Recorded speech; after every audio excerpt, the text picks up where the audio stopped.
Sexto, proposiciones y varios.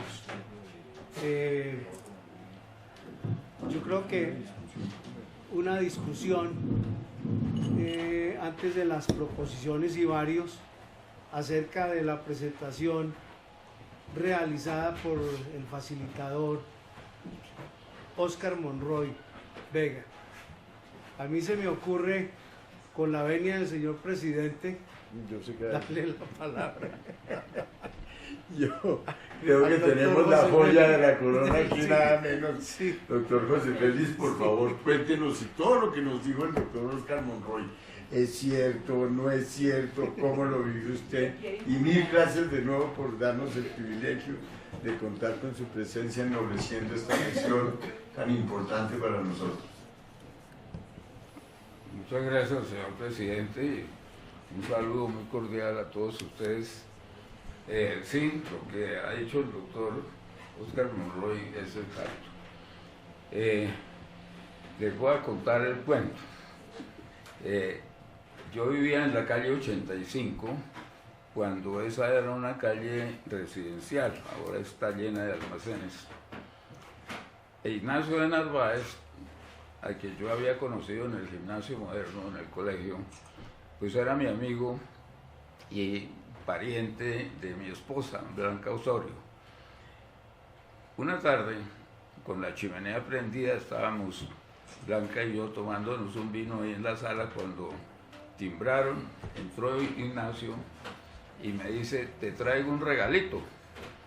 Se metió la mano al bolsillo y en un Kleenex, en un Kleenex elegante, me entrega una piedra y me dice, este es el cálculo del general Santander.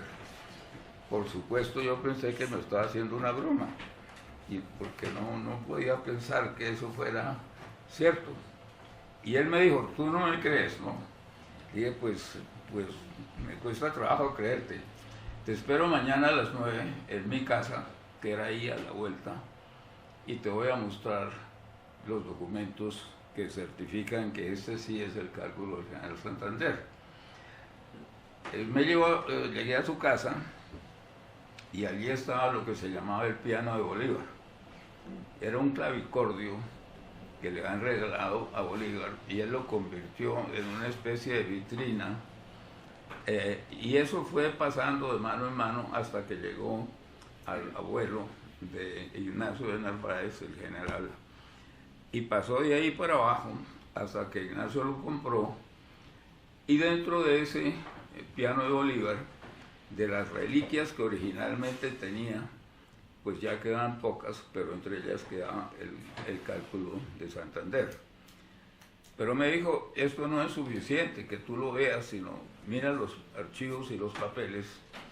Pues gasté toda la mañana leyendo los documentos que él tenía, que probaban que sí, este era el cálculo del general Santander, que posiblemente uno de los médicos, probablemente el doctor Cheney, había tomado durante la autopsia y se lo había pasado a la familia de Ignacio de Narváez. Sí, Tomás Quevedo pensó que eso no podía ser un cálculo biliar. En mi vida profesional, uno de los campos que más trabajé fue precisamente el campo hepatobiliar. De manera que, pues yo tenía que comprobar primero que sí era un cálculo y no una piedra cualquiera. Entonces la llevé al departamento de patología de la Fundación Santa Fe de Bogotá y allá hicieron una descripción y conceptuaron que era un cálculo con la corteza de calcio, bilirubinato de calcio, y que posiblemente en su interior debería haber colesterol. Entonces lo llevamos a lo que dijo el facilitador, le tomamos radiografías, ultrasonografía y tomografía axial computarizada, y lo que usted mostró es el informe que indica que sí es un cálculo biliar. Ahora, ¿por qué se murió el general Santander de esa enfermedad que hoy nadie se muere de esa enfermedad? porque en esa época todavía no se hacía la colecistectomía, la operación para extraer la vesícula biliar. Todavía no había anestesia. Entonces, si con el primer cólico lo ve un médico cualquiera, ya en el siglo XX, pues seguramente lo operan de la vesícula y sale adelante.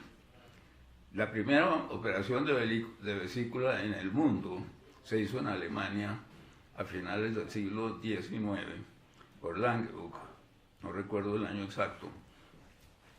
Y fue una operación pues tremenda porque se hacía una incisión de 20 centímetros del lado derecho. A las mujeres les molestaba mucho porque les quedaba una cicatriz muy fea después para el bikini.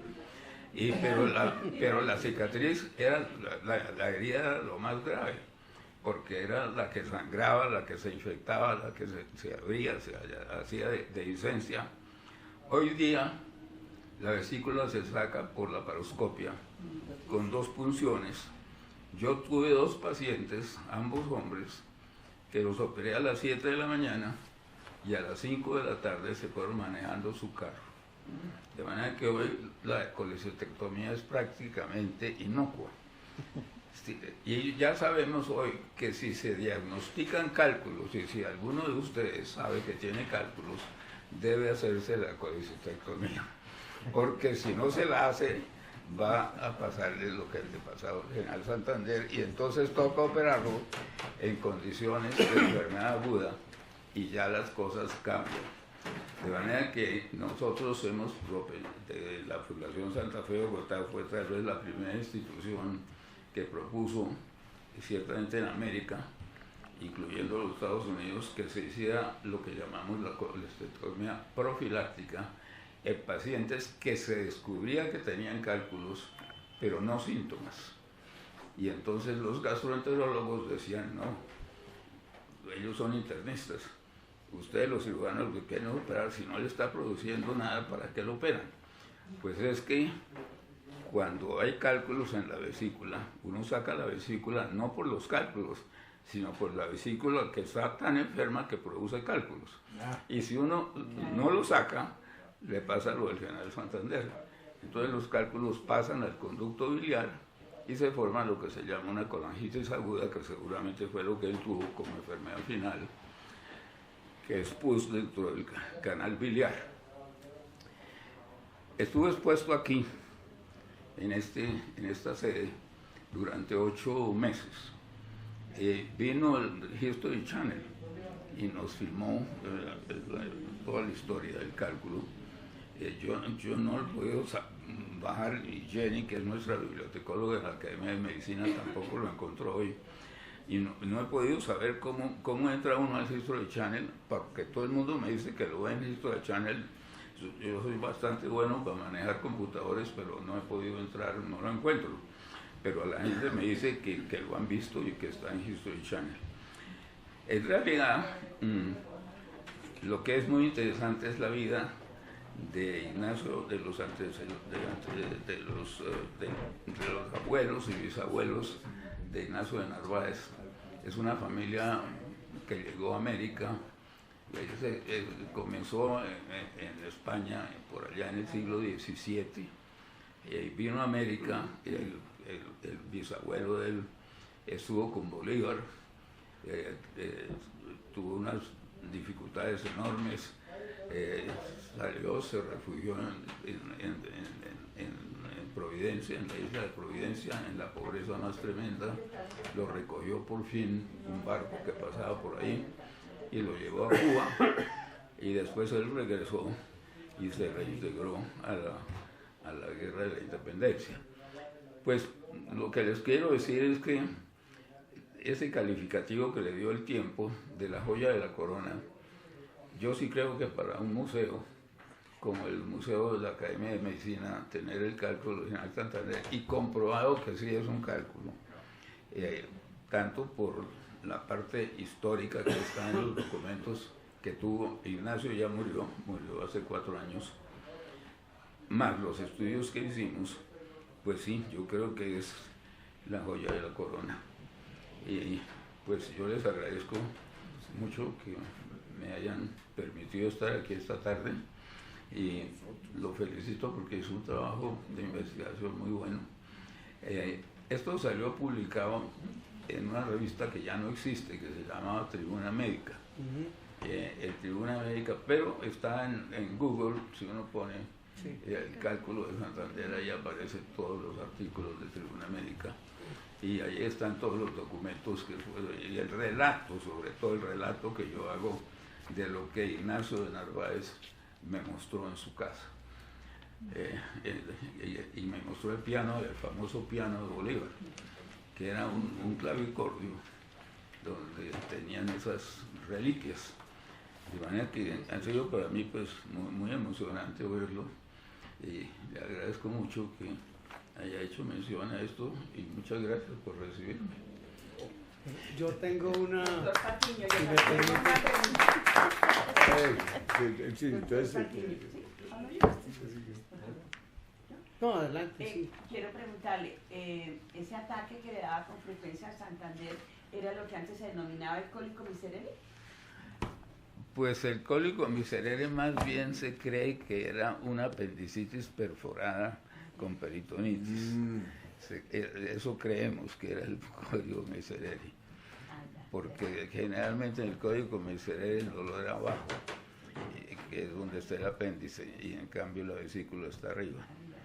Pero se piensa que era una apendicitis perforada que producía peritonitis, y también era mortal. Gracias. Yo tengo una historia que entre otras cosas se la comenté a mi querido doctor José Félix en días pasados. Es sobre el cálculo de Santander, que en mi familia le decían la piedra. Ese cálculo estuvo en poder del hermano de mi bisabuelo, el hermano medio de mi bisabuelo, que fue un médico, además el médico de cabecera de Santander, que era Antonio María Silva Fortul. Estuvo en poder de él un tiempo. Cheine sí lo tuvo un tiempo, pero finalmente lo pasó a manos de José María, de Antonio María Silva Fortul, e inclusive parece que viajó con él a Europa. Cuando él murió en París, en mayo del año 84, mi abuelo, que venía de estudiar en Londres y que vivía en París también, mi abuelo José Asunción Suárez Lacroix, se trajo ese cálculo y se lo entregó a su hermano Roberto, que era el hermano mayor. Roberto estaba casado con la condesa de Costa Verona, ¿sí?, que además era bisnieta de Francisco de Miranda. Ellos fueron los que, mi tío abuelo, Roberto, fue el que hizo el archivo del general Santander y se lo entregó después a Laureano García Ortiz a finales de... No se lo entregó. Él se murió en 1901, pero en 1906 la condesa de Costa Verona, María Adelaida Costa y Miranda, se regresaba para Europa y le entregó todo lo que fue el archivo del general Santander, se lo entregó a Laureano García Ortiz. Desafortunadamente, de los 24 legajos que él hizo de ese archivo, solamente quedaron 17. ¿Por qué los otros? Un panameño que andaba por estas tierras, Juan B. Pérez y Soto, decidió comprar esa parte que la alcanzaron a detener en Barranquilla. Yo tengo unas cartas de una de las hijas del general Santander y de su nieta, que prácticamente demanda a su marido por el abuso de eso, que era Ernesto Restrepo Tirado, ¿no? Y entonces parte de eso ahorita está en Caracas y eso se llaman los papeles del Libertador. Pero volviendo al cálculo, la versión que dio Diego Suárez Costa y Miranda en Nueva York, estoy hablando de 1935, ¿sí? Es que la famosa piedra efectivamente pasó a la familia de Narváez y pasó por una sencilla razón. Uno de los socios de Roberto Suárez Lacroix, ¿no?, era Roberto de Narváez. Eran los famosos célebres 4 Robertos que fundaron un movimiento literario y político y de negocios también, ¿sí?, que se llamaba La Empresa. Eran Roberto Suárez, Roberto de Narváez, Roberto Bulla y Roberto Mandúbal en Zipaquirá.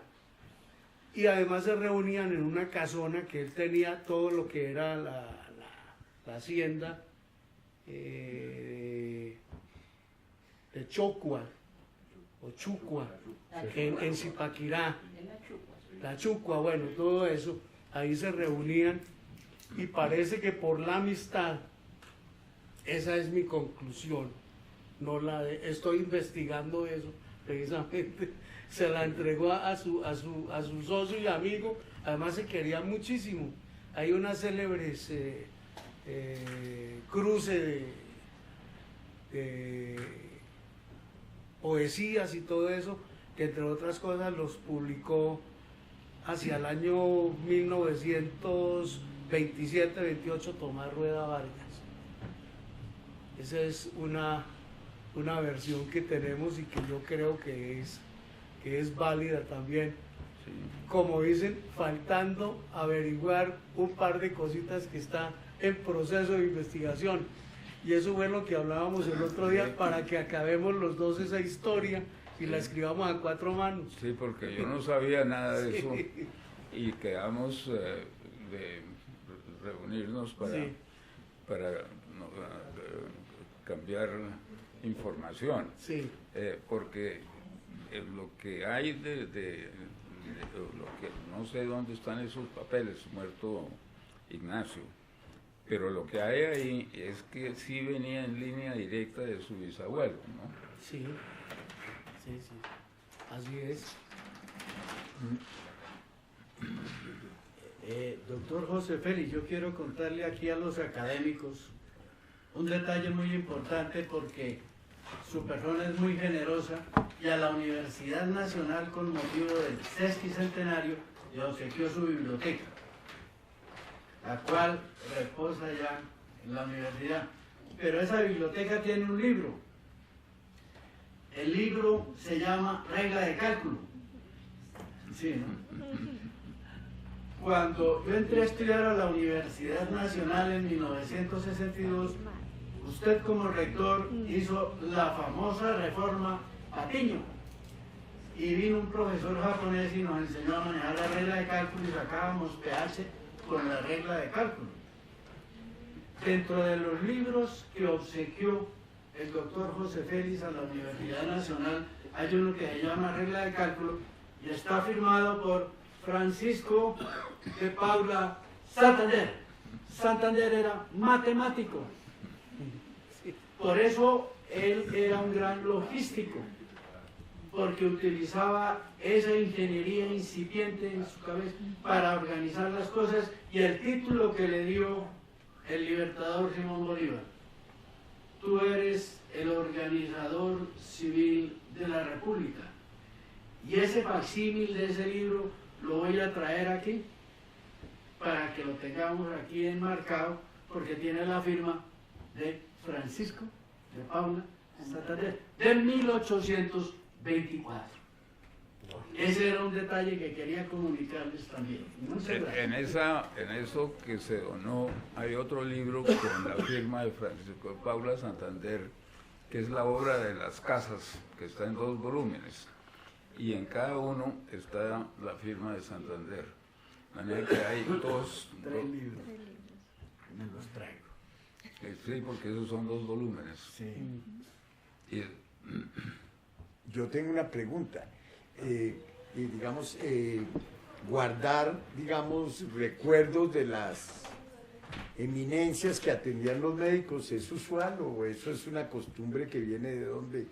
de alguna cultura ancestral, pues porque es que conservar el cálculo de Santander, bueno, mechones de pelo en general se guardaban, pero se guardaban también otras piezas de los pacientes. Eso me tiene un poquito preocupado. Pues me tranquiliza que no soy ninguna eminencia como para que empiecen a decir.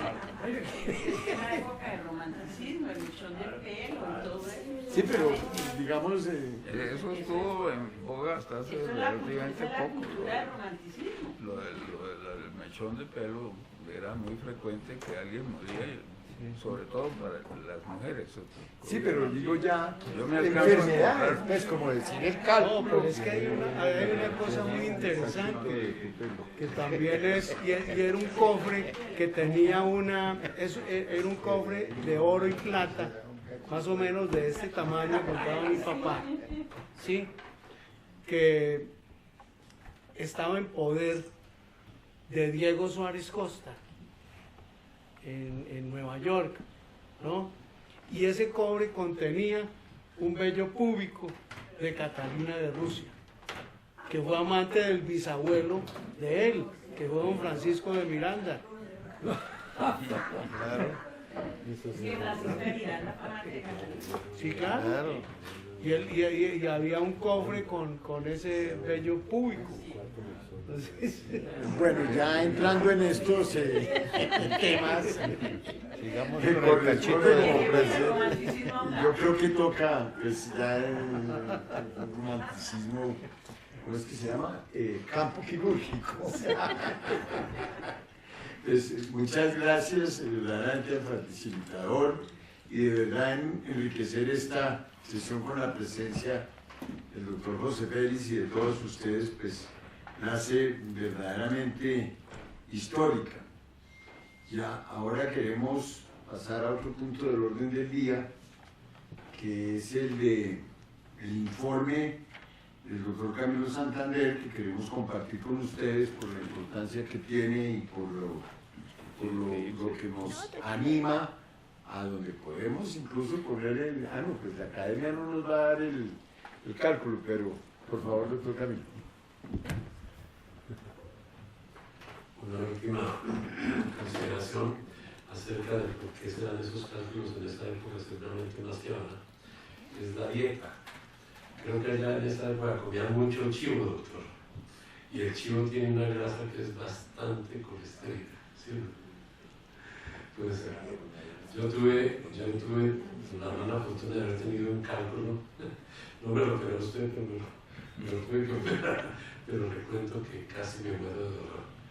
Cuando me dio un ataque de esos, yo sentí un Santander padeció eso muchos años. sí, muchos Es decir, años. incluso cuando estuvo preso, imagínense cómo sería ese dolor en esa... Yo pensé que me daba un infarto, porque tenía un dolor en el pecho, estaba en Estados Unidos, fui al hospital, me trataron, y vine y en Colombia me operaron. Bueno, dispense con el comentario. Por encargo del presidente y en vista de que yo soy egresado a la Universidad de Harvard. ¿4 días o cuántos estuviste? Pues no sé qué queremos precisar, ¿no? Yo estuve haciendo 2 posgrados en la universidad y estuve 2 años. Allá hay El algunos que único dicen que que hizo estuvieron en buenos. posgrados en Harvard y fueron una visita de 4 días. Y son políticos todos, creo. Bueno, cuando yo viví y estudié en Estados Unidos, nadie sabía qué era Colombia, mucho menos quién era Francisco de Pablo Santander, ni quién era Simón Bolívar. Yo creo que de Simón Bolívar habían oído hablar porque era el más conocido de las independencias.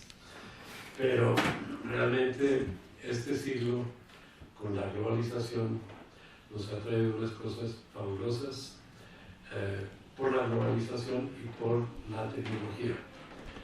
Entonces, aprovechando que estaba yo cumpliendo la bombadita de 50 años de graduado, tuvimos una reunión con muchos de nuestros compañeros de la universidad y en esa oportunidad aproveché con el presidente de esta sociedad de ver la forma de que la Universidad de unirnos con la Universidad de Harvard, que es una universidad muy influyente a nivel académico mundial, para difundir el legado democrático de la obra de Santander a nivel mundial. El problema es que Santander no ha salido a veces de este recinto. Ya no llega a los colegios, difícilmente a las universidades.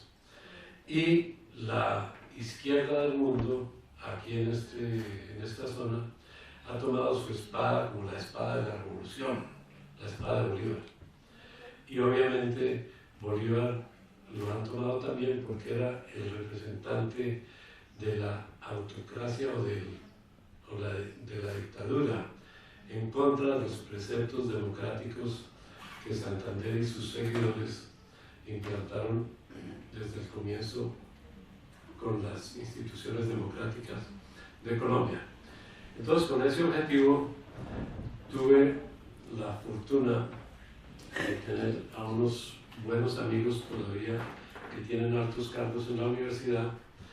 Uno de ellos, Jeff Coburn, que es hoy en día todavía el presidente del ASPAO, que es la organización de Harvard que se dedica a distribuir todas las becas de la Fulbright en Estados Unidos, que también tenía el encargo aquí de las becas nacionales de conciencias y organizar a los estudiantes en todos los Estados Unidos, en las universidades. Y ese señor Jeff Coburn me había introducido hace años al doctor Ned Strong, que es el presidente hasta este momento, ha sido de la Fundación Rockefeller para América Latina. Por causa de que yo estuve en la junta directiva del MIT Harvard Club de Colombia, de los egresados de MIT de Harvard, me empeñé con la directora en esa época de un esfuerzo colateral o bilateral para reunir fondos para enviar estudiantes a la Universidad de Harvard a hacer posgrados.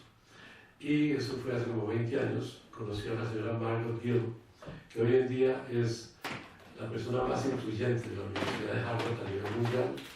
Es la encargada de los asuntos internacionales de la universidad. Es la que recibe al presidente de Francia, la presidenta de Alemania, o sea, El de la Academia Santanderista. y el representante ad hoc de la Academia Santanderista. Le acabo de mostrar una foto muy bonita que tengo acá con ella en la casa que fue de Jorge Washington, que hoy en día es parte de la Universidad de Harvard. Bueno, bien, entonces lo primero que sucedió, me reuní para hacerles corta la cosa en un desayuno con mis dos amigos en el Harvard Club de Boston y se planeó una estrategia para cómo seguir adelante con el tema. Primero fue visitar a la directora de la biblioteca de Harvard, Lynn Shirley, directora para Latinoamérica, España y Portugal. Ella nos aclaró que con mucho gusto la universidad tiene los fondos y la posibilidad, tanto en la universidad como en asocio con 7 de las más prestigiosas de Estados Unidos, universidades de Estados Unidos, para la digitalización total del archivo de Santander y los libros de Santander. Entonces, eso ya fue algo virtualmente acordado, que es un avance porque entonces se pone a la mano de cualquier estudioso del mundo toda la obra de Santander y salimos de la oscuridad. Entonces, eso es algo que creo que es de una importancia que se va a lograr a medida que logramos entonces puntualizar el tema del archivo, ver la posibilidad de conseguir todo el archivo, de hacer la lista de los libros, de ver de digitalizarlos y toda la mecánica de que eso conlleva. Entonces, eso está por un lado. Por otro lado, me informaron que el libro Santander de Pilar Moreno de Ángel ya está digitalizado y está disponible en Amazon. Entonces, eso ya es una gran cosa, porque cualquiera puede bajar ese libro. Bueno. Entonces, Harvard y 7 universidades principales de Estados Unidos nos ayudarán a digitalizar toda la obra de Santander. Bueno, Número 2.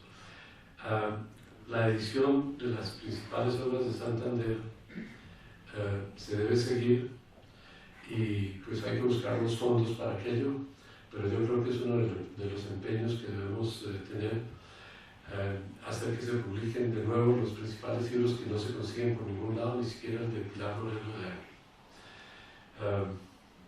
Bien, por suerte, con el señor secretario Pariente aquí presente, estuvimos en el lanzamiento del libro de Mauricio Vargas, que fue muy interesante. El libro, no sé si ustedes lo lograron obtener o leer, no solo pues, habla de Bolívar, sino virtualmente dedica el libro a Santander y su importancia en esa época. Bueno. Entonces tuvimos la oportunidad de reunirnos con el director regional de la editorial Planeta, quien se mostró interesado en volver a publicar el libro de Pilar Moreno de Agua. Sí. Vamos a seguir ese contacto. El tercer punto que se trató en Harvard fue la traducción de las principales obras al inglés, principalmente al inglés, y para eso se requiere conseguir los fondos para financiar la obra. Mi amigo y compañero de universidad, Ivan Michael Kasser, que ahora vive y tiene una empresa de traducciones que seguramente factura del orden de $300 millones, nos prestará la colaboración para la traducción del primer libro. Ned Strong, de la Fundación Rockefeller, ha sugerido un traductor muy conocido en Estados Unidos para traducir parte de las obras. Es necesario conseguir los fondos tanto acá como allá y hay que seguir en ese esfuerzo. El cuarto punto que se tocó, muy importante, es que Harvard tiene interés en la celebración con Colombia y con nuestra fundación o sociedad de la celebración del bicentenario de la fundación de nuestras instituciones por el general Francisco de Pablo Santander.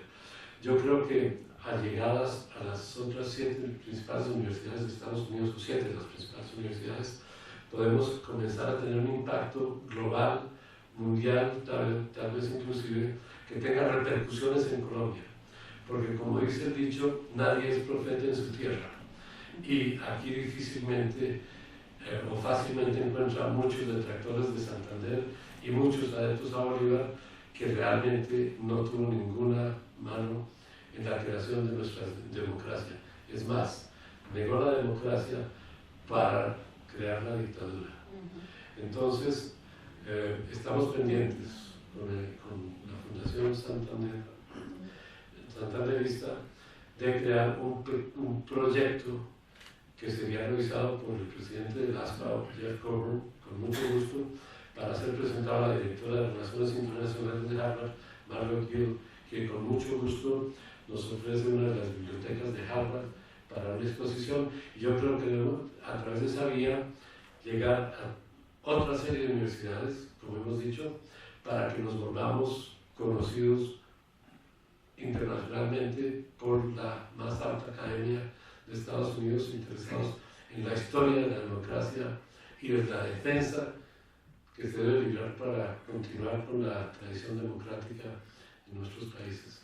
Pues esa es la obra fácilmente lograda, con el apoyo de la sociedad y su trabajo, pues que es muy importante.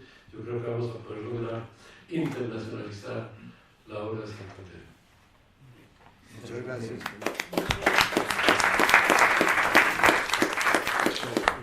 Yo tal vez quisiera agregar que a todo lo que ha señalado el doctor Camilo, pues hay una parte importantísima, que es que esto ya está bajado a un nivel de operativo, porque han señalado que una determinada profesora se encargue del proyecto, con que tenemos que adelantar pues ya las cosas operativas. Estas son cosas que lo desbordan a uno. Pues, ha hecho una labor, pues claro que a pesar de que no le estábamos pagando viáticos ni nada, pero siempre se alargó el paseíto, ¿no?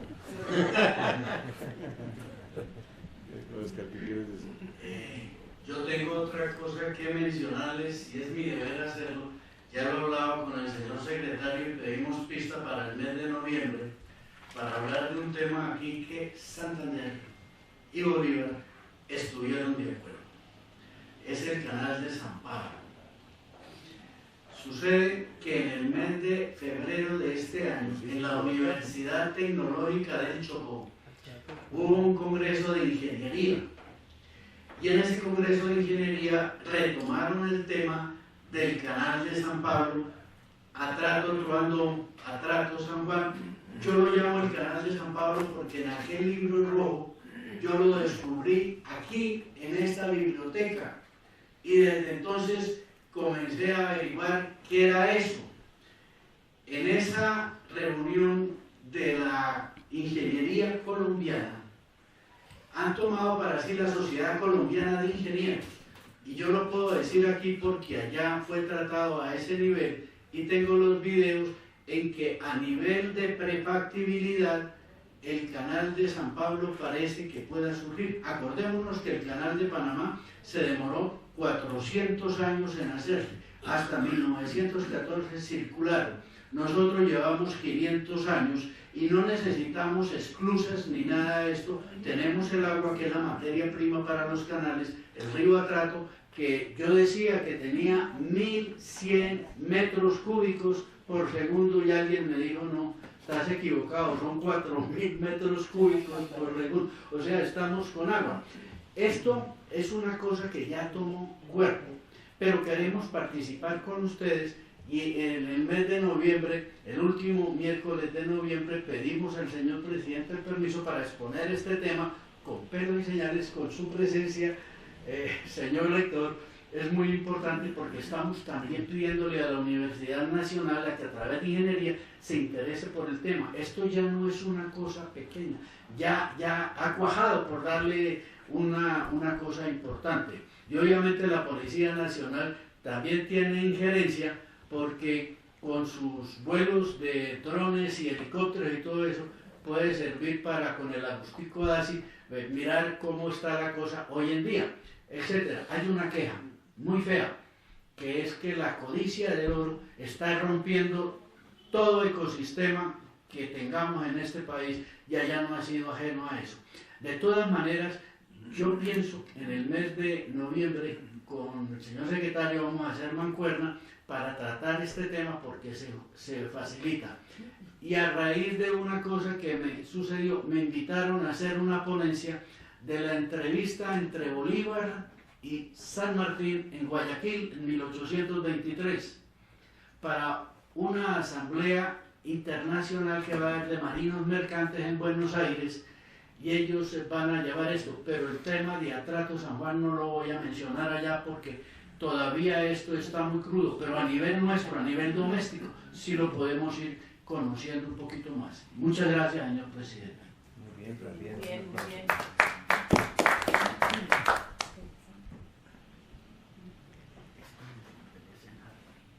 Ya está agotado el orden del día, señor presidente. Muchas gracias, señor secretario. Entonces, se cierra la sesión y vamos a dialogar y a las achiras y a los pan de yucas y las...